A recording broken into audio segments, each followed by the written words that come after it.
इस वातावरण को मंगलमय बनाने के लिए सभी लोग ओंकार ध्वनि करेंगे।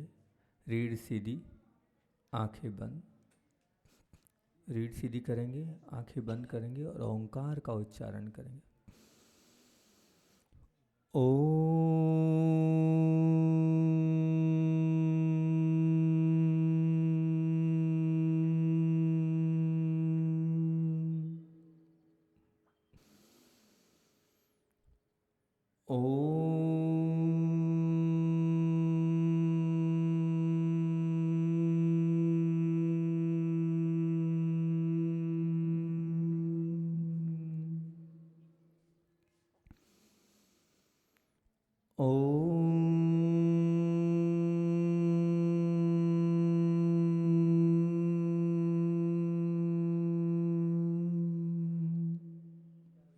बोलिए देवादिदेव खजराक्षी पाशनाथ भगवान की। वीतरागी भगवान मर्यादा पुरुषोत्तम राम भगवान की जय। हनुमान भगवान की जय। परोपकारी आचार्य भगवंत विद्यासागर जी महामुनिराज की जय।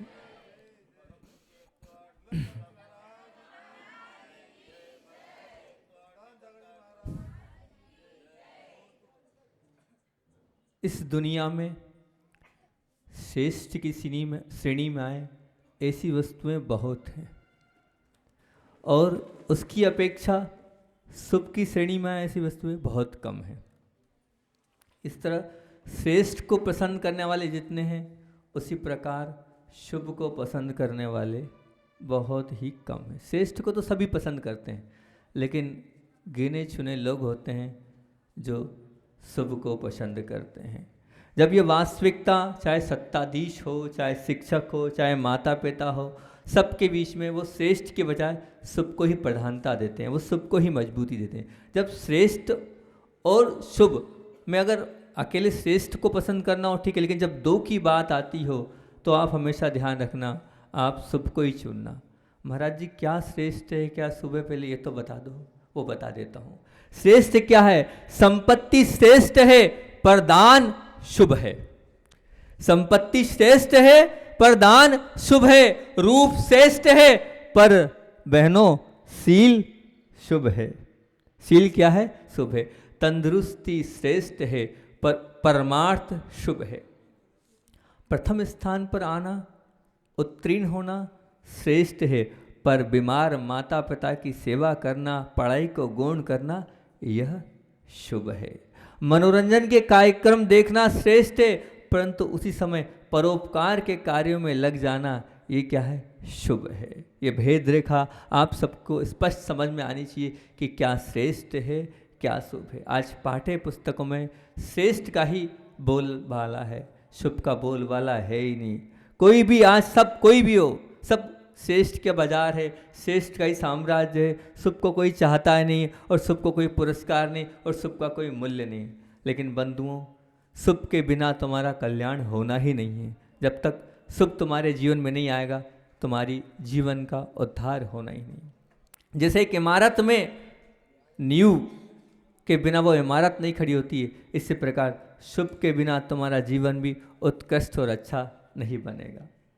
यहाँ पर सभी विद्यार्थी लोग बैठे हैं।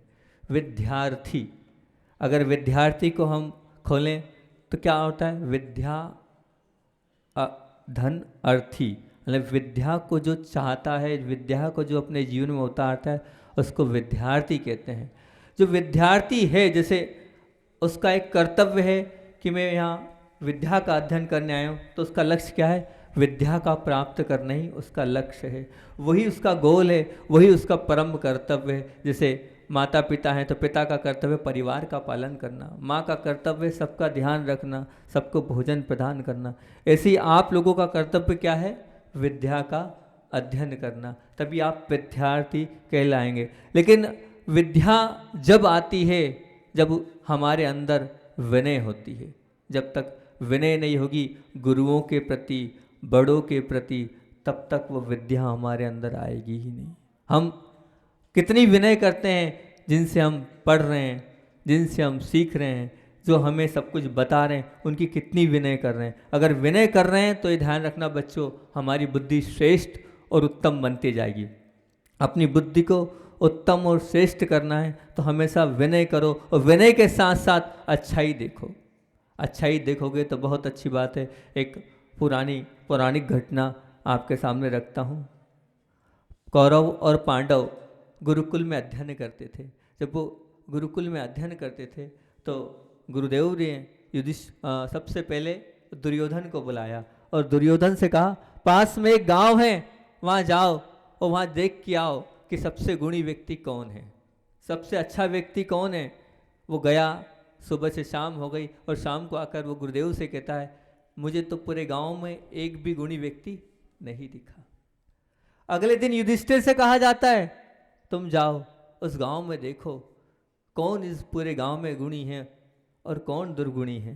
वो सुबह से शाम तक देखता है, परखता है, समझता है, और जब शाम को आता है तो गुरुदेव से कहता है, हे गुरुदेव, सुबह से शाम हो गई, पूरे गांव में ऐसा कोई भी व्यक्ति नहीं मिला जिसके अंदर एक भी दुर्गुण हो, सब गुणी ही गुणी दिखे। क्या था कारण? क्योंकि उन्होंने जो चश्मा पहन रखा था, सिर्फ मुझे अच्छाई ही देखना है। जिसने अच्छाई देखने का चश्मा पहना है तो वो हमेशा अच्छा ही देखता है, हमेशा अच्छा ही समझता है, अच्छा ही सुनने का प्रयास करता है। बच्चों में एक नियम दे रहा हूँ आपको, महाराज जी ने बहुत अच्छा आज कराया कि आपको व्यसन त्याग कराया।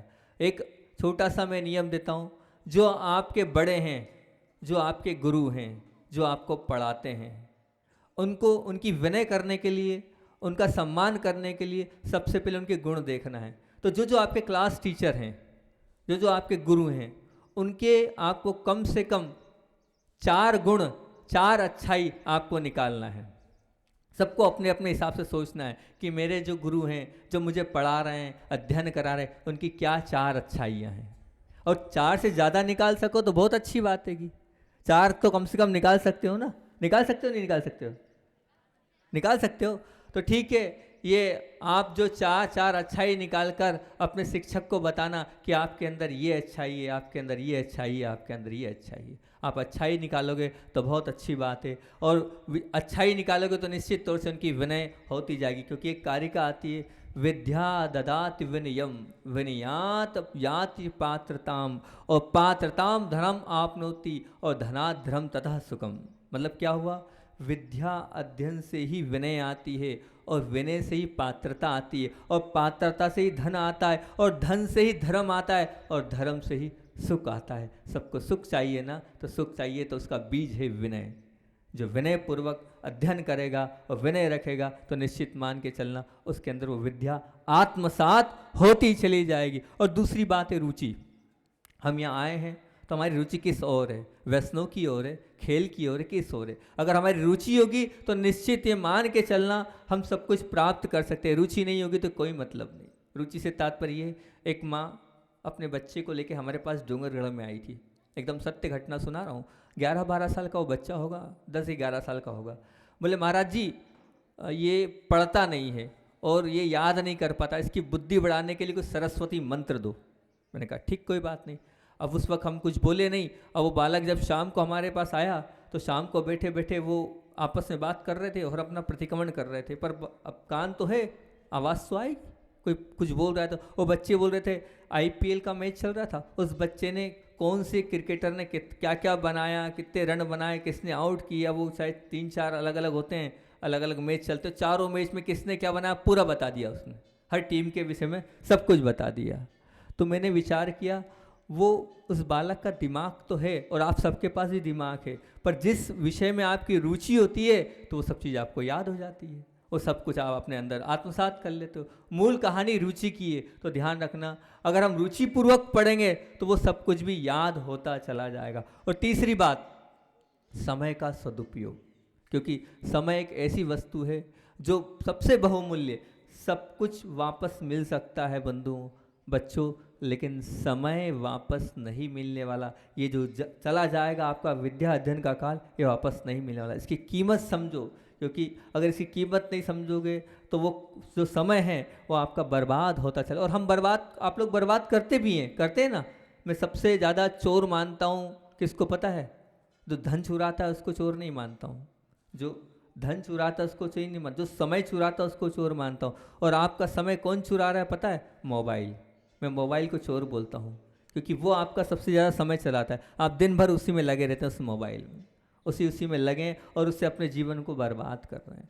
ध्यान रखना, एक बहुत अच्छी कारिका है, धनस कनस्य विद्या अर्चयेत चिंतयेत, क्षण त्यागे कुतो विद्या कण त्यागे कुतो धनम। यहाँ दो पक्ष हैं। एक है धन प्राप्त करना है तो कण कण को आपको बचाना पड़ेगा, और आपको विद्या प्राप्त करना है तो आपको क्षण क्षण की चिंता करनी पड़ेगी। प्रत्येक क्षण के साथ आपको साक्षी पूर्वक उसका उपयोग करना पड़ेगा, तब आप विद्या अध्ययन कर पाओगे। और चौथी बात है कुसंगति। सब कुछ ठीक है, आप महाराज जी ने आपको व्यसन के लिए बताई दिया। आज व्यसन सबसे ज़्यादा इसलिए हो रहा है क्योंकि जिसके साथ हम रह रहे हैं उसको देख रहे हैं, और देखने के बाद ही हम उस कुसंगति में पड़ जाते हैं। आप लोगों से पूछता हूँ, अगर आपको कपड़े चाहिए या आपको मोबाइल चाहिए या आपको जूते चप्पल चाहिए, कोई भी चीज़ चाहिए, तो आप 4 दुकान जाते हो, बहुत अच्छी डिजाइन, बहुत अच्छा पसंद करते हो, तो आप अपना मित्र भी इसी प्रकार से पसंद करो ना, जो बहुत अच्छा है, जो बहुत गुणवान है। अपनी संगति अगर आप अच्छी रखोगे तो ये मान के चलना आपका जीवन बहुत ऊंचा और ऊपर उठते चला जाएगा। वो जो दुर्योधन था ना, वो दुर्योधन था तो बहुत अच्छा, लेकिन वो संगति के कारण वो दुर्योधन हुआ। क्यों? क्योंकि उसने शकुनी की संगति कर ली थी, और शकुनी की संगति ने उसको जो है उसकी दुर्बुद्धि कर दी, उस दुर्योधन की, उस बुद्धि को नाश कर दिया। तो हमें संगति का भी विशेष ध्यान रखना है। हमारे मित्र अच्छे हो, हमारी संगति अच्छी होगी तो हमारा जीवन बहुत अच्छा होगा। और एक बहुत अच्छी बात आपको बता रहा हूँ, बहुत अच्छी बात आपको समझा रहा हूँ। जो लोग मोबाइल लाए हैं तो उस चीज़ को रिकॉर्ड कर लें, उस चीज़ को समझ लें। मेरे जीवन का अनुभव आपको बता रहा हूँ, जो मैंने खुद भी जिया है और बहुत से लोगों को जिया है। आज सबके पास एक ही समस्या है, क्या? हमें याद नहीं होता है ना? हम याद करते हैं, याद नहीं होता है। हम जितनी मेहनत कर रहे हैं उसका उतना परिणाम उतना अच्छा नहीं मिल पा रहा है।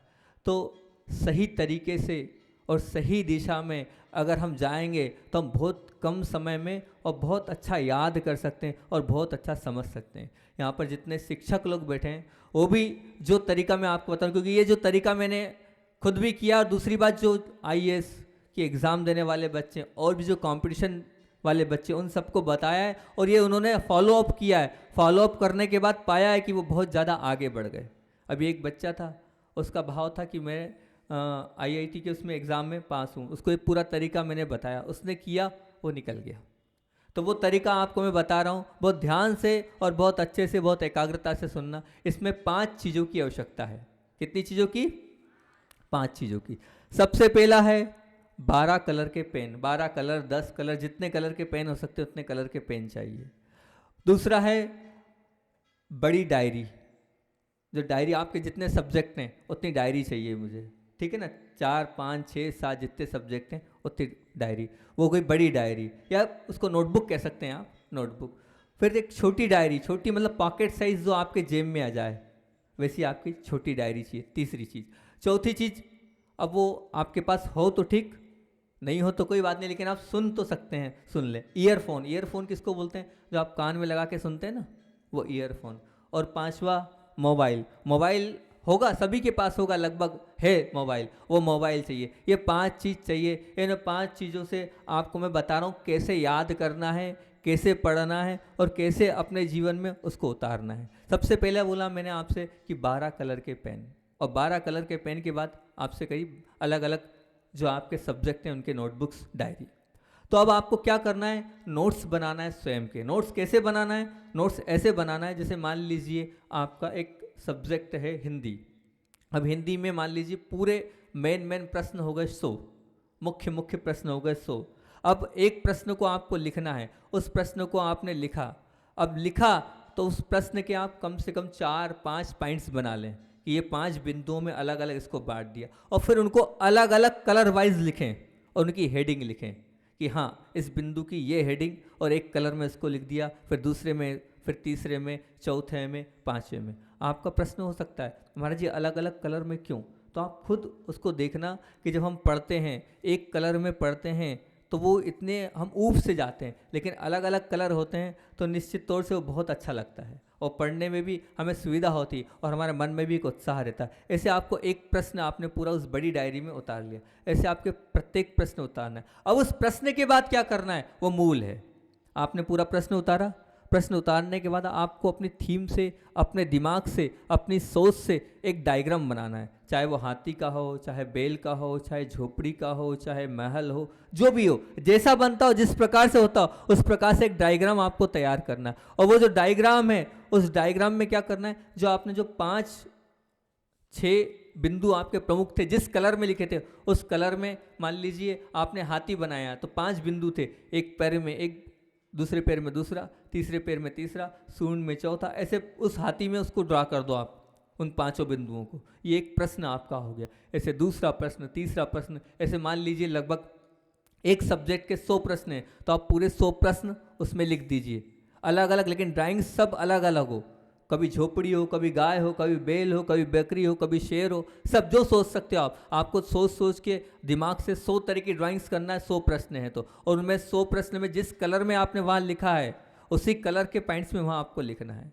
अब वो बड़ी डायरी आपके क्या काम आएगी, वो ये जो आपने नोटबुक बनाया, आप हंसी हंसी और खेल खेल में जो जो डायग्राम्स आपने बनाए ना, उस डायग्राम्स को देखकर 1 घंटे में पूरा सब्जेक्ट आप रिवाइज कर लोगे। सिर्फ आपको पूरा पढ़ना नहीं है, याद एक बार आपने कर लिया, अब क्या सिर्फ उस हाथी को देखोगे और उस हाथी को देखने के बाद उन 5 पॉइंटों को देखोगे। जब आप एग्जाम हॉल में रहोगे ना तो आपको पूरा पूरा हाथी झलकेगा और हाथी के साथ पैर में क्या लिखा था, सूंड में क्या लिखा था, वो पूरे के पूरे पॉइंट्स आपको झलक जाएंगे। और यहाँ तक कि जो कलर में आपने लिखा था तो वो कलर आपको झलकेगा कि लाल कलर में था, हरे कलर में था, नीले कलर में था, काले कलर में था। ये प्रैक्टिकल जिनने किया उनने बताया कि हाँ वास्तविकता में एग्जाम हॉल में हमें पूरी चीज़ें याद रहती है।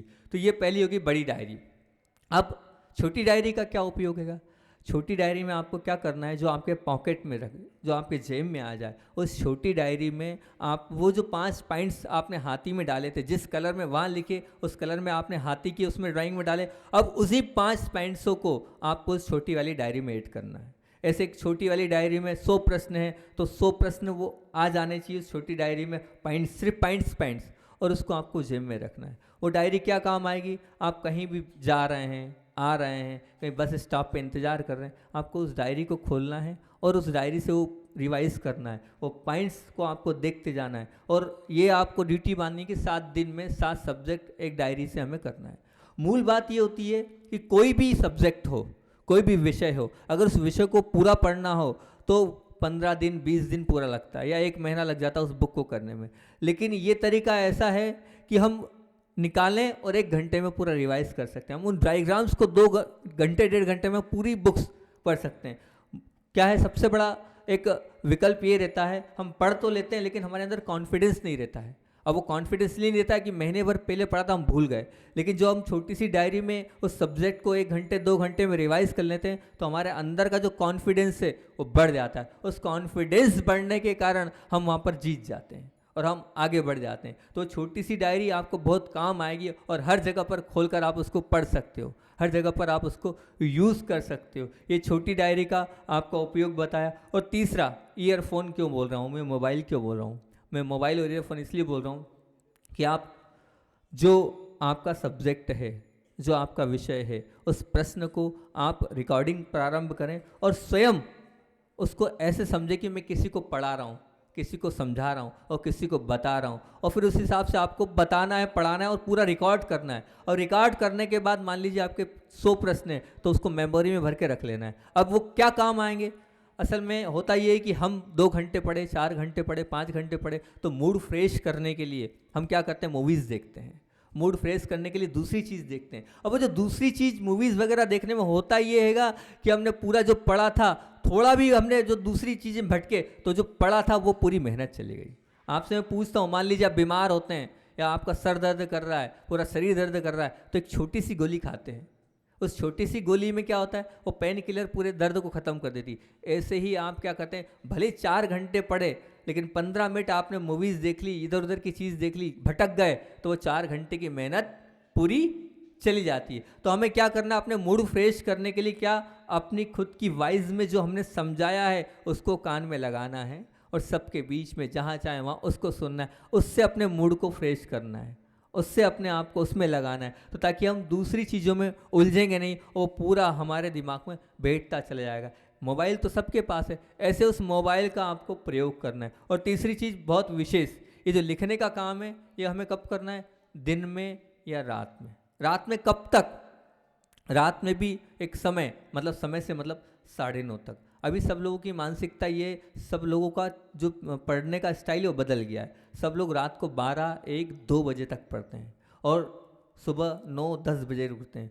पर मैं आपको अनुभव बताऊं, स्वयं का भी अनुभव बता रहा हूं कि जो अध्ययन और जो पढ़ाई प्रातः काल होती है, क्योंकि प्रातः काल का जो कार्य, जो काल माना जाता है वो ध्यान का काल माना जाता है, वो सरस्वती का काल माना जाता है। जो आप रात में पढ़ेंगे और जो सुबह पढ़ेंगे, दिन में जो पढ़ा आपने 2 घंटा, वो सुबह का 15 मिनट में वो पढ़ाई हो जाएगी, वो आपको आगे तक याद रहेगी। खुद देखना, कोई अगर आपको कुछ याद है, मैं खुद भी बता रहा हूँ, मुझे तत्वार सूत्र का पाठ करना रहता है, मैं रात में करता हूँ। संस्कृत का वो पाठ है, 10 अध्याय होते हैं उसमें, वो 40 मिनट 50 मिनट लग जाते हैं। और जब सुबह उठ के उसको करता हूँ 10 या 12 मिनट में होता है। क्यों? क्योंकि हमारा शरीर बहुत आराम कर लेता है, शांत रहता है, पूरा वातावरण शांत रहता है। इस वजह से जो है सुबह बहुत जल्दी याद होता है, हमारा मूड बहुत फ्रेश रहता है। तो हमेशा ध्यान रखो, जो आपकी गलत धारणा बन गई है कि रात में देर से पढ़ना ठीक नहीं, सुबह आप जल्दी उठो। अब ऐसा हो सकता है कि आपको सुबह सुबह नींद आ रही हो, तो सुबह सुबह अगर आपको नींद आती है तो उसका सबसे अच्छा तरीका ये है, आप उठें, मुंह धोएं, मुंह धोने के बाद सूर्य नमस्कार लगाएं। सूर्य नमस्कार के बाद कपालभाति है, अनुलोम विलोम, 10-15 मिनट ये शरीर के प्राणायाम करेंगे तो आपकी नींद निश्चित तौर से भाग जाएगी।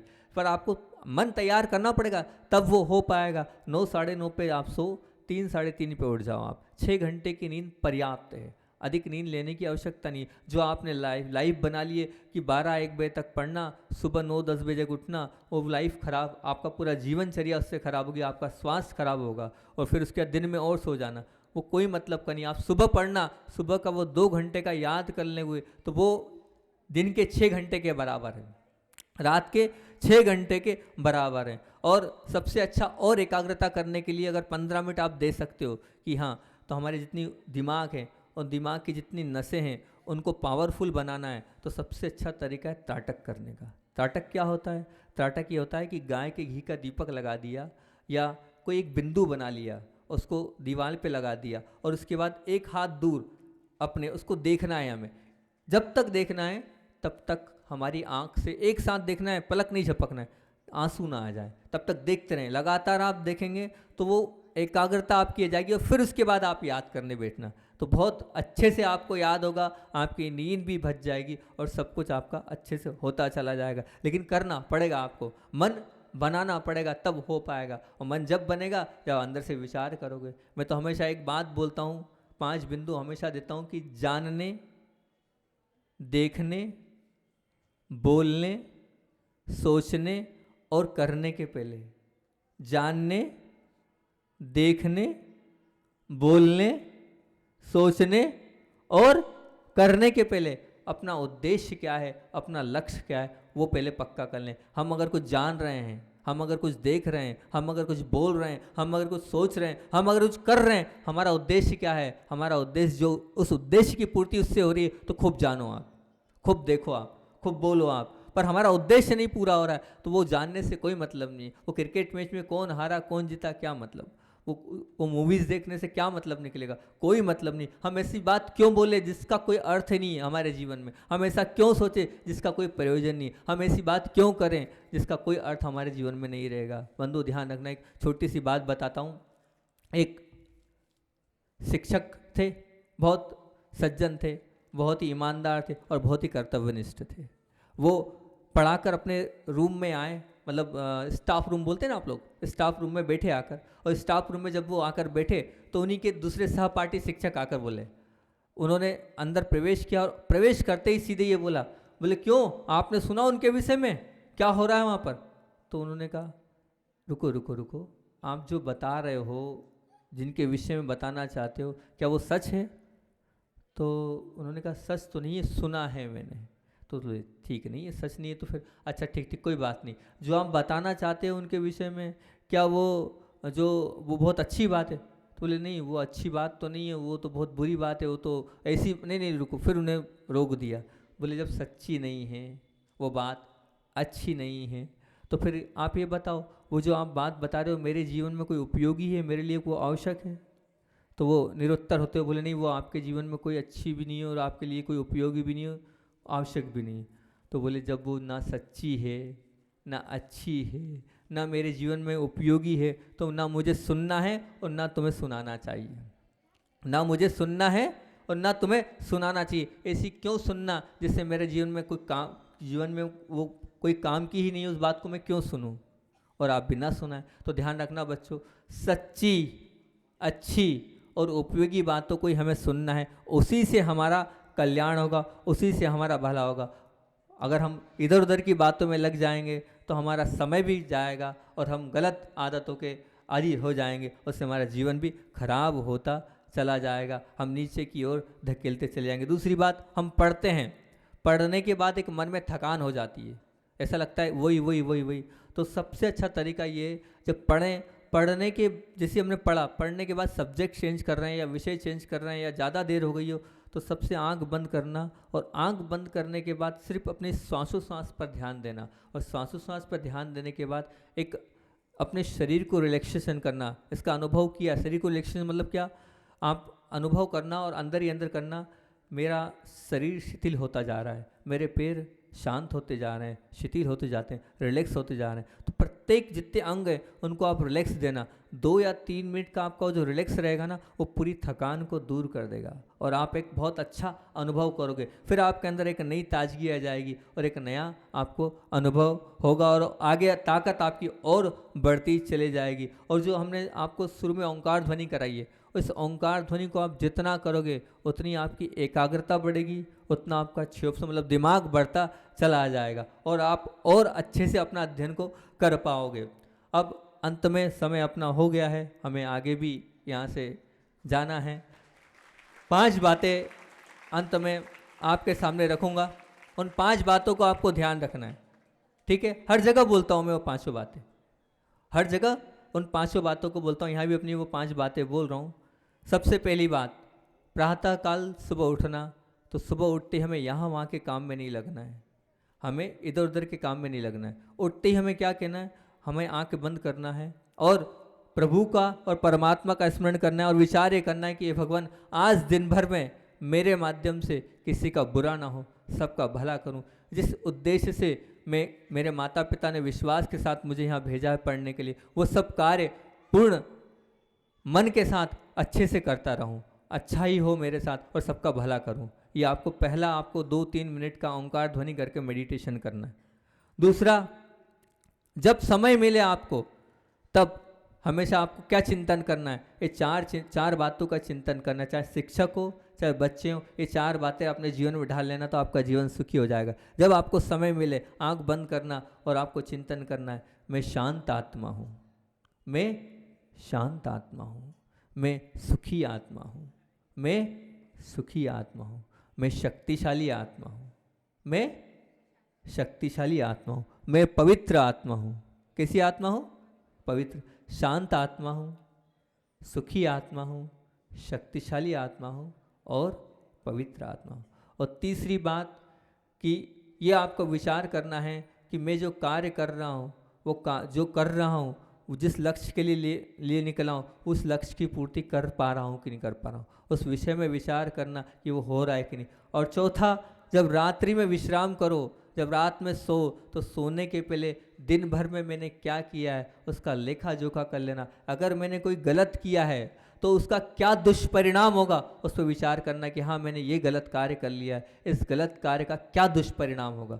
जो व्यक्ति उस पाप के विषय में सोचता है कि हाँ ये मैंने गलत किया है, तो अपने आप उस पाप से वो दूर होता चला जाता है, पाप होता चले जाता है, उसके फल का अनुभव हमें नहीं होता, इसलिए हम पाप करते चले जाते हैं। तो आप जो पाप है उस पाप के दुष्परिणाम का आपको चिंतन करना है। और 5वां और अंतिम बिंदु, जो खाएं शुद्ध और सात्विक खाएं, क्योंकि हम जैसा खाएंगे अन्न वैसा होगा हमारा मन और वैसी होगी हमारी वाणी। शुद्ध और सात्विक भोजन से ही हमारा जीवन शुद्ध और सात्विक बनेगा। और जो खाते वक्त मोबाइल का और टीवी का प्रयोग ना करें। ये 5 बातों का आप लोग ध्यान रखना। सभी को बहुत बहुत आशीर्वाद। बोलिए आचार्य भगवान विद्यासागर जी महामुनि राज की।